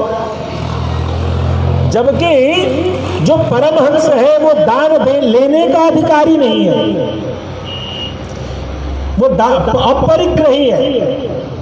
वो इकट्ठा करने का अधिकारी नहीं है। लेकिन आज विडंबना ये है, मैं मठों के आश्रमों का विरोध नहीं कर रहा, लेकिन उन मंचों से जब कभी किसी पंडित की दक्षिणा आदि को लेकर के उनकी हंसी उड़ाई जाती है तो दुख लगता है कि ये मूर्ख ये नहीं जानते कि ब्राह्मण विरोध, ब्राह्मण की वृत्ति का विरोध, पांडित्य से उपार्जित होकर के जीवन चलाने का जो विशुद्ध धर्म के आधार पर ही अपने जीवन में जिनके घर में तेल का जीरा का छौंका पड़ता है, ऐसे पांडित्य वृत्ति वाले हमारे पुरोहितों का, हमारे पंडितों का विरोध करने वाले ये साधु सनातन धर्म के साधुत्व की अवस्था का त्याग कर बैठते हैं, जैसे ही ब्राह्मण का विरोध करते हैं।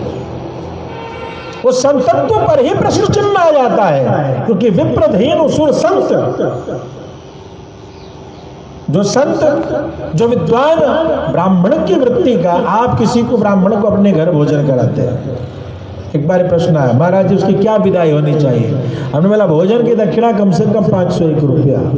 अरे 20 रुपए का 501 क्यों होना चाहिए? इसलिए होना चाहिए कि ब्राह्मण तो तुम्हारे घर आया बीच दोपहरी में, अब बताओ उसकी पत्नी, उसके बच्चे, उसके माँ बाप, उसकी रखवाली का टेंशन किसके ऊपर है? तुम्हारे ऊपर है कि उसके ऊपर है? आज की दिहाड़ी तो उसकी गई, कम से कम जो इंकार होने वाले को जो 500 देते हो वो तो दो उसको, जो उसके घर का छौंका बने। यह क्या तुमने तो महाराज जी बढ़िया रसगुल्ला खाइए, बढ़िया महाराज जी हलवा खाइए, बढ़िया महाराज जी रायता पीजिए, और उसकी पत्नी, उसके माँ बाप, वह उसको नमक तेल रोटी खिलाए। क्या तुम ऐसे में खुश हो सकते हो कि तुम तो खाओ हलवा पूरी और तुम्हारे पत्नी, तुम्हारे बच्चे, तुम्हारे माँ बाप नमक तेल रोटी खा रहे हो? क्या तुम उस कमाई को करोगे? जब तुम इस कमाई को नहीं कर सकते हो तो तुमने कैसे समझ लिया कि ये पंडित जो इसी से जीता है वो तुम्हारे यहाँ भोजन करने आ रहा है? और याद रखना, वर्तमान समय में हर पंडित दान कर रहा है। यदि तराजू पर, न्याय के तराजू पर तौलोगे, जीवन में साल में कोई यजमान मिलता है, कोई यजमान मिलता है जो यज्ञ का मान रखता हो, अन्यथा सभी यजमान ब्राह्मण के दान से ही आज यज्ञ कर पा रहे हैं। भोजन की दक्षिणा तो 20, 50, 100 रुपए चल रहा है। अब कल्पना कर लो, घर में 5 आदमी का रसोई बन रहा है, 20 रुपए में कौन अपने 5 आदमी को भोजन करा देगा? अच्छा, इस प्रकार से अधर्म ने धर्म को घेर लिया है। जो बातें आज हमें अच्छी लग रही हैं वही अधर्म है। भीख मांग करके हम दहेज का मांग रहे हैं, इतना रुपए आना चाहिए, इतना रुपए आना चाहिए, इतना रुपए आना चाहिए, और 4 बुढ़े मुरेठा पगड़ी बांध करके कहेंगे नहीं यही परंपरा है। बताओ महाराज दशरथ ने भीख मांगा कि 5 पांडवों ने भीख मांगा? किसने मांगा? लेकिन नहीं, आज इस मांगे हुए दहेज रूपी धर्म ने हमारे विवाह संस्कार रूपी धर्म को घेर लिया, घेर लिया, और हम उसी को सत्य मान बैठे। ऐसी बहुत सी समस्याएं हैं कन्या स्त्रियों को लेकर के। इस क्षेत्र में पश्चिम में एक बहुत बड़ा दोष है, इधर एक दोष है। इस क्षेत्र में लड़कियां कम है क्योंकि विगत 30-40 साल में कई लड़कियों को गर्भ से देख करके लड़कियों को मार दिया गया। आज लड़कियां कम है, क्यों? तो पता नहीं कहां से का धर्म की बात नहीं, ये मुगलई सोच, ये मुगल काल की सोच है कि लड़कियों से उद्धार नहीं होता है, लड़कियों से उद्धार नहीं होता है, लड़कों से उद्धार होता है। हमारे गांव के सीधे सच्चे पुरोहित भी बेचारे इसी बात को कहते रहते, लड़की नहीं है, लड़का नहीं है, उद्धार नहीं होगा। अरे तुम्हारे कहते हैं ना कि भेजा में मारू खोपड़ी। अरे नारायण, लड़की से उद्धार नहीं होता है? तुम्हारा जनक मूर्ख है जिन्होंने कहा पुत्री पवित्र किए कुल दो, और तू बड़ा ज्ञानी पैदा ले लिया। महाराज जनक ने कही बाबा तुलसी ने लिखी और सत्यम शिवम सुंदरमिति सत्यम इति शिवम इति सुंदरम शाही दे गए विश्वनाथ जी। और कहने वाले हम में से तुम में से रोज चाय की चुस्की के साथ लड़का से के बिना उद्धार नहीं होता है। लड़कियों को मारा गया, यह धर्म आया जिसने धर्म को घेर लिया। अरे प्यारे, सती अनुसुईया लड़की थी। अरे उस दुष्ट जलंधर की पत्नी वृंदा को याद करो जो आज तुलसी के रूप में तुम्हारे घर में पूजित हो रही है। उस वृंदा के सतीत्व के कारण उसका राक्षस पति नहीं मर पा रहा था, भगवान शिव नारायण उसका वध नहीं कर पा रहे थे, पिनाकधारी शिव उसका वध नहीं कर पा रहे थे। अपने सतीत्व के बल पर उस वृंदा ने जलंधर की रक्षा की। पुत्र पवित्र किए कुल दो। महाराज जनक ने कहा है ये बिल्कुल सही बात है जो आप कहते हैं, बेटियां कुल को नहीं तारती हैं। बेटियां जब तारती हैं एक साथ दो कुल को तारती हैं, एक कुल नहीं तारती है। बेटा कितना भी कूदेगा तो एक कुल को तारेगा, और बेटी जब तारेगी तो या तो दोनों को डुबाएगी या दोनों को तारेगी। तो बात सटीक है कि बेटी अपने बाप के कुल को नहीं तारती। बेटी, इसमें आधा सच है, बेटी सिर्फ अपने बाप के कुल को नहीं तारती है, जब तारती है तो बाप के भी कुल को तारती है और ससुराल की भी कुल को तारती है। पुत्र पवित्र किए कुल दो। भला जिस देश में सीता की प्राप्ति के लिए राम ने तीनों लोगों को बांधने की सामर्थ्य रख दी, उस देश में बेटियों को इस दृष्टि से देखना, इस अधर्म ने कलयुग में धर्म को, सनातन धर्म को ग्रसित कर लिया है।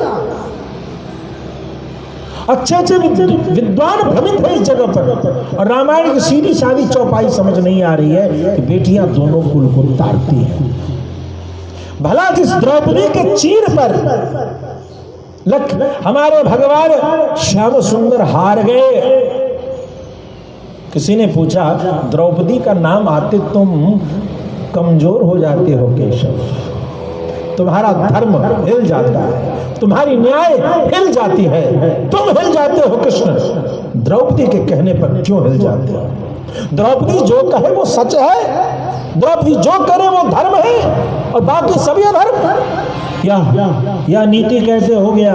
कृष्ण ने कहा, उसने एक बार उस सभा में जो मेरे लिए भो कृष्णाच्युत भो कृपालय हरे भो पांडवा नाम सखे क्वासी क्वासी सुयोधना दभृताम भो रक्षमा मातरम इत्युत्तोक्ष वस्त्र संभृतनम यो पालयत् द्रौपदी या त्राण परायणस्य भगवान नारायणो वेदति। हे हरि, जैसे हे हरि कह दिया, उस एक हरि उसने अपने संपूर्ण सभासद में उपस्थित जितने पिता पितामह समान थे, जितने पति थे, जितने पुत्रवत थे, जितने संबंधीवत थे, जाति भाव, संबंधी भाव, प्रजा भाव, मित्र भाव, इन सब पर विश्वास किए बिना जो मेरे प्रति अपने वस्त्र का भी त्याग करते हुए जो उसने हे हरि कह दिया, इस एक पुकार की कीमत मैं जन्म जन्म भर उसकी सेवा करके नहीं चुका सकता। मैं कर्जदार हूं, और कर्जदार सच या झूठ नहीं बोलता। जिसने कर्ज दिया है उसकी बात में हां से हां मिला करके अपनी इज्जत बचाना, यही कर्जदार का धर्म होता है। अरे प्यारे, जिस देश में द्रौपदी के कर्ज से केशव नहीं भर पाए, जिस देश में सीता के कर्ज से राम नहीं भर पाए, उस देश में बेटियां आज समस्या हो रही हैं, दिक्कत हो रही हैं, तो सिर्फ इसलिए क्योंकि अधर्म ने धर्म को घेर दिया है। और हमारी बेटियां सोचती हैं कि अपने घर में कलह करने से ही उनका सम्मान होगा। बेटियां शील है, नारी तुम केवल श्रद्धा। संभवतः भारतेंदु हरिश्चंद्र की पंक्ति है कि नारी तुम केवल श्रद्धा हो। यदि श्रद्धा कहीं देखना है तो नारी में देखना। आइए हम सभी वही प्रसंग सुन रहे हैं कि माता सीता की प्राप्ति के लिए भगवान श्री राघवेंद्र सरकार ने क्या लीला किया। बोलो भक्तवत्सल भगवान की। तो इस प्रकार से बार बार समझा रहा है वो माल्यवान, छोड़ दो, वह युद्ध लेने लायक वैरी नहीं है। लंका पर एक राहु समक्ष प्रवेश कर चुका है, और राहु ग्रहण के रूप में आया है। जानकी का त्याग करो, उसके दर्प से, उसके अभिमान से लंका को ग्रसित मत करो रावण। लेकिन वो तो माना नहीं और माल्यवान को फटकार दिया, अरे तुम बूढ़े हो गए, तुम्हारा दिमाग ठीक से काम नहीं करता है, और माल्यवान की बात को हवा में उड़ा दिया। नगर की तैयारी की जा रही है और तैयारी करते करते माल्यवान को बोलता है कि जिस राम की चर्चा कर रहे हो, हाँ माल्यवान ने क्या कह दिया, विष्णु मन्या महे रामम मानुषम रूप मास्तम नहीं मनुष्य मात्रो सौ राघवो दृढ़ विक्रम। वो जो देवता लोग रूप बदल करके आए हैं, उसके बीच में जो बैठा वो राम लक्ष्मण है, वो सामान्य नहीं है। विष्णु मन्या महे रामम, वो साक्षात श्रीमन नारायण है जो रूप बदल करके तुम्हारे पास आ रहा है। वो देवताओं का पक्षधर, देवताओं का नेता है। जय जय सुरनायक जन सुखदायक प्रणत पाल भगवंत। जय जय सुरनायक। सुरनायक, देवताओं का नायक कौन है? भगवान श्रीमन नारायण। विष्णु पक्षा निवासुरहा,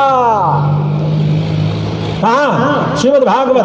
विष्णु पक्ष, विष्णु पक्ष किसका रखते हैं? तो देवताओं का रखते हैं, दैत्यों का नहीं रखते हैं। अतः देवताओं के पुत्रों के पक्ष में ये मानुष रूपधारी कोई दूसरा नहीं है। रामम मानुषम रूपमास्तम विष्णु मन्यामहे, उसको विष्णु जानो और वह तुम्हारे वध के लिए आया है। राक्षस राज रावण टहास मार के हंसता है और कहता है, बूढ़े हो गए हो, तुम्हारा दिमाग खराब हो गया है। तुम्हें पता है मानुषम कृपणम रामम एकम शाकामृगाश्रयम, वो एक अकेला दीनहीन राम, और सहायता किसका लिया है?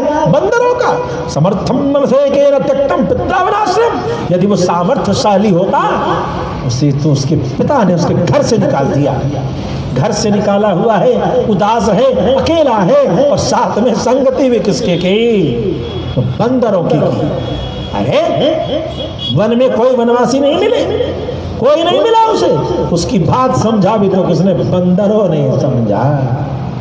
बंदर तो प्रवृत्ति से ही क्रोधी होते हैं, बंदर तो प्रवृत्ति से ही कामी होते हैं। उनके काम, उनके क्रोध को समझ बैठा है ये राम शक्ति, और उसी क्रोध का उपयोग करके वह चला जाए, लेकिन क्रोध से विजय नहीं प्राप्त करता।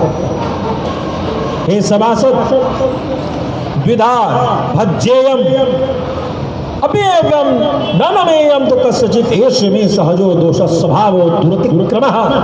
मेरा एक दोष है जो मेरा सहज स्वभाव है। मैंने जो बात कह दी उस बात से रावण पीछे नहीं जाएगा। द्विधा भज्येयम, मुझे दो टुकड़े काट दो, लेकिन मैं सीता को नहीं लौटाऊंगा, भले मुझे सूली पर चढ़ा। अब आप लोग कल्पना कर लीजिए कि आपको करना क्या। प्रेम से भक्तवत्सल भगवान की, श्री राम लला भगवान की। कहते हैं भगवान श्री राघवेंद्र सरकार इधर विभीषण से पूछ रहे हैं कि भाई स्थिति क्या चल रही है। उधर राक्षस राज रावण ने अपनी सेना की तैयारी शुरू कर दी है। इधर भगवान श्री राम उसकी जानकारी लेने के लिए विभीषण से चर्चा करते हैं, बताओ भैया क्या किया जाए। विभीषण कहता है, अनलः पनसश्चैव संपाति प्रमतिस्तथा गत्वा लंका ममात्याः पुरीं पुनरिहागता। मेरे 4 मंत्री हैं, अनल, पनस, संपाति और प्रमति। ये चारों मंत्री चिड़िया बनकर के गए हैं और इन्होंने सारी जानकारी लिया है। नगर के पूरब द्वार पे प्रहस्त है जो महापार्श और महोदर के साथ उपस्थित हैं। कहते हैं इंद्रजित पश्चिम द्वार पर है और रावण, शुक, सारण आदि जो हैं वो साक्षात उत्तर द्वार पर है। इस प्रकार से चारों द्वार की चर्चा कर दी कि चारों द्वार पर पूरब में प्रहस्त, दक्षिण में महापार्श महोदर, पश्चिम में इंद्रजित और शुक सारण को लेकर के रावण जो है सो उत्तर के द्वार पर उपस्थित है। बीच में नगर की सुरक्षा करने के लिए विरूपाक्ष शूल खड्ग इस तरीके से छावनी बना करके नगर की रक्षा करने के लिए उपस्थित थे। भगवान श्री राम ने जब ये युद्ध की तैयारी देखी तो भगवान श्री राम ने भी जो है सो अपने युद्ध का बंटवारा किया, अपने सैनिक का बंटवारा किया और कपिश्रेष्ठ नील को प्रहस्त के सामने लंका के पूर्वी द्वार पर भेज दिया। बाली कुमार अंगद दक्षिण द्वार पर पहुंच गए हैं महापार्श्वर महोदर के सामने, और इधर पवन कुमार हनुमान जो है लंका के पश्चिम फाटक पर उपस्थित हो गए हैं। सुमित्रा कुमार लक्ष्मण के साथ भगवान श्री राघवेंद्र सरकार उत्तर के द्वार पर, जहां रावण स्वयं उपस्थित है, उस द्वार को भगवान श्री राघवेंद्र सरकार ने लखनलाल जी और अपनी सेना के साथ मोर्चा संभाल लिया। कहते हैं कि वानराज सुग्रीव को राज्य के भीतर की व्यवस्था दिया कि जो भीतर में जो लोग होंगे उनसे युद्ध करने के लिए वानराज सुग्रीव बीच में मोर्चा को संभालते हैं। और यहाँ पर एक सुंदर सा रूप भगवान ने कहा है कि आप सभी बंदरों से, भालुओं से मेरी संकेत या निशान होगा कि किसी भी परिस्थिति में अपने बानरी स्वरूप का आप त्याग नहीं करेंगे। आप बानरी स्वरूप में ही रहे और हम सभी 7 मनुष्य रहेंगे बस। कितने? 7 मनुष्य, एक राम, एक लक्ष्मण और 5 विभीषण। विभीषण के 4 मंत्री और विभीषण 5। इस 7 के सिवा हमारी बाकी सारी सेना जो जिस रूप में है उसी रूप में रहेगी, उसे कोई रूप परिवर्तन करने की आवश्यकता नहीं है। आप लोग जिस रूप में है उसी रूप में युद्ध करें और 7 मनुष्य बस हम सभी मानव बन करके युद्ध करेंगे। इस प्रकार से भगवान पूरी तैयारी करके रात्रि में सुबेल पर्वत पर निवास करते हैं और रात्रि में सुबेल पर्वत से ऊपर से जा करके भगवान पूरी नगरी का, लंका का निरीक्षण कर रहे हैं। बस अगले दिन प्रातः काल होता है और भगवान श्री राघवेंद्र सरकार उस सुबेल पर्वत से रावण को देख रहे हैं। रावण अपने गोपुरम, जो 7 मंजिल का जो ऊपर महल बना है नगर के द्वार पर, उस पर बैठा हुआ है। छत्र डुलाए जा रहे हैं और वहां से पहली बार राघवेंद्र सरकार उस दुष्ट रावण को देख रहे हैं। इसके आगे की कथा किस प्रकार से अब हम सभी भगवान श्री राम का निर्देशन क्या होगा और आगे युद्ध की क्या गति होगी, इसकी कथा को कल हम सभी श्रद्धा पूर्वक रूप से सुने। प्रेम से भक्त वत्सल भगवान की, श्री राम लला भगवान की।